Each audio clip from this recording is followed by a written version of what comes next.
Hey everyone, welcome to My Cathedral Garden. If you are new here, my name is Kristen and I am a former elementary education teacher who is now a homeschool mama to 4 kiddos ranging in ages from 10 all the way down to 3. And today we are talking about how we keep Christmas simple. So come join us. So today's video, I'm so excited because it is a collaboration video. It is hosted by Julie from Mama to 5. If you have not checked out her YouTube channel yet, please go and look at her videos. She is so much fun. She has 5 kiddos and lives in Canada, and I just really enjoy her content. She posts very consistently and it is always just good, short, sweet, to the point. She will usually have like a grocery haul, a day in the life, and a homeschooling type of video in between. So please, if you have not done so already, go check her out. If you are coming over here from that collab, I'm so glad that you're here, and I'm just grateful. And so yeah, we are talking today about how we keep Christmas simple. And let me tell you, okay, so as I've already stated, as you already know, making sure that I have all the things to do all the things is just not my forte. And so while we do have a little Advent house that has a box that my kids can open every day, that doesn't mean that they do open one every day. Sometimes we go in the morning and don't get back till bedtime and there's not anything to open that day, and that's okay. But when we can, I like to have something that my kids can do or have done or something for that day. And so for my kiddos right now, that box really signifies a big part of Christmas to them, a very fun part of Christmas to them. Now we fill that with little things, either with a little piece of candy or watch a Christmas movie, or going around and looking at Christmas lights. I mean, simple stuff, and that totally just fills up their little love tanks. I will let you in on my little secret, especially with our first year of full-time homeschooling, which was last year. So we started full-time homeschooling when we moved to the current city that we're living in right now, which was in January of 2019. So in December of 2019, it had been almost an entire year of us homeschooling and in a new city and a new place, a new church, and all the things. And so we were kind of just finally settling down from that. But it was still really hard. And the thing that our family did last year, and I didn't realize how much they did it or how big of a deal it was for them, was that my husband would come home, we would eat supper, and then every once in a while we would put a note in that little house and it would say, go find the best Christmas lights for mom. And so my husband would take my kids and go, and they would look at Christmas lights in the neighborhood across the street. And they did this a couple of times a week for a couple weeks or so. And then finally, towards the end of the season, I went on one of these rides with them, and they had all picked out their own favorite house that they wanted to show me, and which one that was their favorite, and then which one they thought I would like best. And that was fun for them, which is so hilarious. But I didn't realize how much fun it was for them until this year. At the beginning of the season, we were picking something up and we were driving through that same neighborhood, and I said, oh guys, it's gonna be so pretty this year, maybe we can go and look at lights tonight. And my 8-year-old said, no mom, we have to go first with dad so we can figure out which ones we want to show you. You can't come. And I was like, you're right, I can't come. And so as much as it was a very necessary break for me and a time for me to like kind of reset the house, reset the schoolroom, and just to be in my house by myself, when they went to go look at those lights the previous year, it really was something very fun for them that they got to do, and then they got to think about me, and then they were very excited to show me. So that was one simple little thing that they did and they enjoyed and was pretty easy. Okay, so another way that we keep Christmas simple was, it was kind of unintentional. I have these cups, and you can't tell it really now that I'm looking at this cup alone, but it's a very small, petite, pint-sized mug. You know, regular coffee mugs are quite a bit bigger than this particular one right here. And I think these were a teacher gift somewhere down the line, but I have 2 of them, and they're small. And so for a while, for our family, that worked, because we have 2 boys, then 2 girls. And so the boys are 10 and 8, the girls are 6 and 3.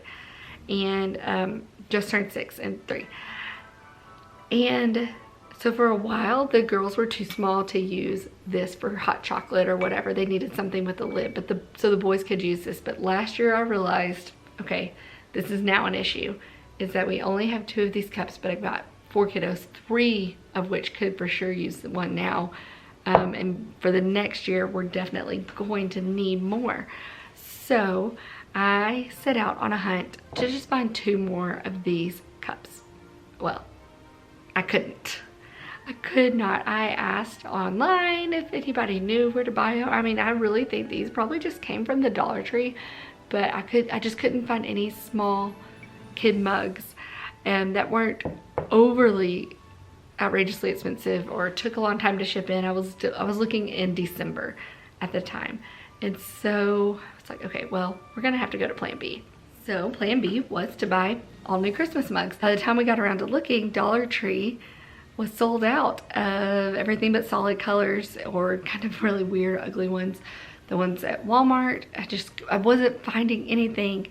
And finally, I went in randomly to World Market, which we had just gotten here in this town, and I saw these. And they were the right price. They're also on sale, so let me see if I can get it to like show for you. Probably not. There it is. So they're just really cute little, they're like metal mugs, okay? So precious, and I bought 4 of them. I think I paid for sure under $15, maybe even under 10 with the sale, I don't remember. So, but these became our Christmas mugs.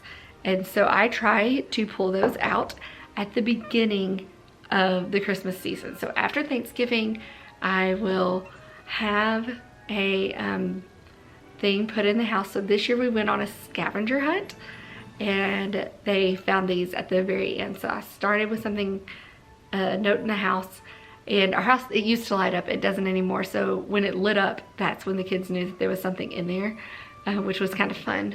But then the lights quit working. But they opened it up, and it said, go, you know, a little rhyme, and ended up, go look in the dryer, go look under your bed, go look in the computer room, go, you know, and it ended up with them finding these. And so that was always fun. And for the month of December, when we drink something special, whether that's tea for a tea time, or hot chocolate, or have a movie night, or whatever, they drink out of those cups. And that is just an anchor that we can put down that says, okay, this is Christmas. This means Christmas to us, and this is something special. I also saw from Rooted in Rest video last year, she got these tiny little hot chocolate spoons, and I think it was 8 of them for like $10 or something like that, which I have 4 kids, and so it was 2 of each thing, which worked out great. And so they have each their own little hot chocolate spoon. So one's gingerbread, one's a star, one's a stocking, one's a snowman. And so everybody has their own character, and that's their hot chocolate spoon with their cup. And it's just a fun, simple, very cheap, easy way to celebrate Christmas for them in their little minds. Let me think. Another one that we do is we have wrapped their beds in Christmas lights. So they are kids.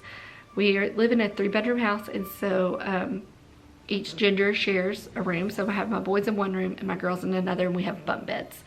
And so one of the little things that they would pull out one day would send them to their room, and in their room we would have wrapped you know, a portion of their beds in Christmas lights. This is nothing major. But Hobby Lobby or Home Depot, I think I saw them at Home Depot this year. I'm sure you can get them on Amazon. They're those little, they look like 3D glasses, those little paper glasses. But when you look through them and you look at a light, it shines a little design around it, whether it's a snowflake or Santa or reindeer or whatever. So everybody had a different one under their pillow. And that was fun. So once again, easy, very cheap, very fun way to celebrate and to do a tradition. I'm telling you, simple ideas are what works here, because having it be very extravagant all the time, I just can't handle one thing. Another thing we did that was simple and easy this year was making orange garland. So they sat with me and as I cut it up, and we listened to Christmas carols and we dried them out, and then we all took turns sewing them onto the garland. Easy peasy. It's a memory. We made a simmer pot. I mean, so that is the kind of ways that I can keep Christmas simple here, because anything overly exaggerated, it just takes a lot out of me. So now that is not to say that we don't do things that are overly exaggerated. The one big thing that we decided to do this year was another little Christmas tradition that I saw on Abby's channel at Rooted and Rest, and that was a minivan express. Now I have heard about this before, but I haven't done it to the degree that we did it this year. So we obviously have watched the Polar Express. We didn't watch the movie then go do this, or watch the movie the night before, or anything like that. I actually intended to read the book before we went on our little adventure, and it was starting to get too late, so we didn't even read the book beforehand. We had already read it this season, but just not that night. So the idea is you watch the Polar Express, or you read the book, or both, and then you send your kids to bed. And we woke ours up. They have kids Alexas in their rooms, and so a few minutes after we sent them to bed, as my husband was getting them ready for bed, I was popping popcorn and making hot chocolate, also FYI, so it was ready. 5 or 10 minutes or so after we sent them to bed, I found on my Spotify app train sounds, because I wasn't sure. I could not remember if the Polar Express soundtrack, the very first song, had train sounds. It does. So if you do this, then know that you can play that first track and it will do the same thing. So we found a train sound of a train like chugging and blowing its horn, and my husband started going through the house going, "All aboard, all aboard." And they came out of their rooms because they were so confused. And I had printed out little tickets, and it said the Minivan Express, and I found all of this on Pinterest. I'll link it all below, because once again, this mama is not creative. So if you have done it and I can find it, that's what I'm going to do. So we had the Minivan Express, and I had their little cups, not these, some with lids that my mom had given us, and baggies of hot chocolate ready. And sitting with that was a clipboard that I had printed out a checklist for lights. And so my husband was calling all aboard, and he punched our tickets, and we went on the Minivan Express to look for lights, and everybody had a checklist. My big boys had one that they could read, so it would say Santa Claus, penguin, snowflake, and the 2 little girls had just pictures that they had to check off. And that was so fun. Now it took some planning, some prep, and some time to do it.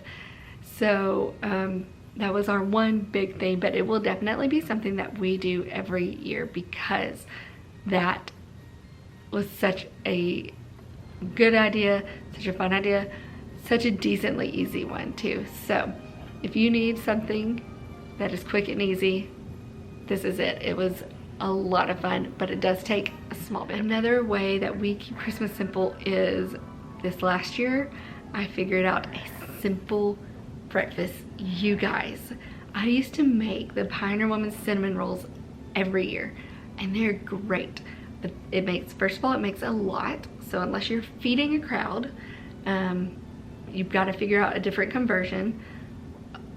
because if you're just needing them for your immediate family, unless you have like 10 kids, that recipe is going to be too large. And then it is a slightly time consuming, and while it's great, I was realizing I was spending we call it Christmas Adam, December 23rd, late into the night after also wrapping gifts and getting everything else taken care of, making these cinnamon rolls. And for whatever reason, this is what I wanted, because I was like, my kids have to know that this is Christmas morning. Like, and this was very important to me. So my kids would know that this was Christmas morning. This is what we ate. Which is so silly, because I don't know if I had that growing up. I did. We would go over to my dad's parents' house, and my papa would make us waffles. And that's the only time we have waffles from him, made by him that entire year, but those were his waffles. So maybe that's why it was such a big deal to me. And then by happenstance, I guess now 2 years ago, I was flipping through the Magnolia Table cookbook, the volume 1, and I saw French toast casserole, and I was like, that looks really good. And I got a wild hair and decided to make it on a weekend I knew we were gonna have a soccer tournament. So we were going to need to eat something filling and then go to this tournament down the street, and we were gonna be there for a while. So I made it, and you make it the night before. It stays in your fridge overnight, and then you let it sit out for 30 minutes the next morning and stick it in your oven. When I put that first bite into my mouth that soccer tournament day, I was like, oh my word. This is our new Christmas morning meal, because not only was it easy and a lot less prep work, even the night before, but for sure the morning of, it tasted just as decadent and wonderful as those homemade cinnamon rolls. So if you don't know that recipe, if I can find it online, I will link it for you, because it's delicious. So we will make that with bacon and eggs and call it a good Christmas morning, and that is what we eat on Christmas morning. And it's so easy because I can get up before we let the kids run out and open presents and sit it out for the 30 minutes that it has to sit out of the fridge after being in there overnight. And then as they're finishing up and playing with their gifts for that little, calm after the storm, I can put it in the oven and we can all eat and then go back to playing. So it truly is the game changer and the winner of Christmas for sure. So that is definitely one way that I have found to make Christmas just a little bit simpler around these parts. Last but not least, we will read the Christmas story either on the December 23rd, because like I said, December 24th is a big day with Christmas Eve gift. It starts very, very early, and they go all day, and we have a really big Christmas bash at my parents', then we will go to my husband's parents. So by the end of that night, everybody's pretty worn out. So that December 23rd evening is usually very low-key for us. So we will make sure that we read the Christmas story, if not on the 24th, for sure the 23rd, and talk about it. Obviously, we've also talked about it all season long through Advent, through the Christmas books we've read, things such as that, so they know the reason for the season. And but we really want to go into a time of celebration and fun and festive with our hearts pointed towards the reason that we're doing what we're doing and we're having fun. So yeah, those are just a few of the ways that around these parts, Christmas is just kept super low-key, super easy, super chill. Thank you so much for joining me. I hope that you have gotten a few little ideas, or maybe even just some solace of, hey, someone else doesn't have it all together either, and someone else doesn't like the go and the hustle and the bustle, and thinking of all the things, because that is this girl right here for sure. Just know, especially if you are in a season where there are littles, and maybe quite a few of them. I remember the years when we had 3 under 4, and then it was 3 under 5, and then it was 4 under 6. You know, those were a lot of very, very exhausting years, a lot of meltdowns, a lot of you know, just going and being out of normal routines, and that's always just really hard. And so you just have to limit what you can and cannot do, and that's okay. It's okay to say no to some things. It's okay to pull back where you need to. So just if you're in that season, enjoying those times, the sweet times at home, and enjoying putting them to bed, it's a good thing. It's such a good thing. And knowing that you can get there. You have years, Lord willing, you have years to create those memories and create those things. So just some simple things, whether it is just a simple little Christmas cup. And honestly, I have decided I'm gonna do this for all seasons. I was thrift shopping and found some with apples for in the middle of the fall season this last year. So I bought them, and so I have our fall cups, and I'm gonna go back and hopefully in the spring find some spring cups. Maybe I will find some winter cups after these get packed back away with our Christmas stuff. So just finding ways to stake that flag, you know, in the ground and say, you know what, this is what Christmas means to the whatever your last name is family.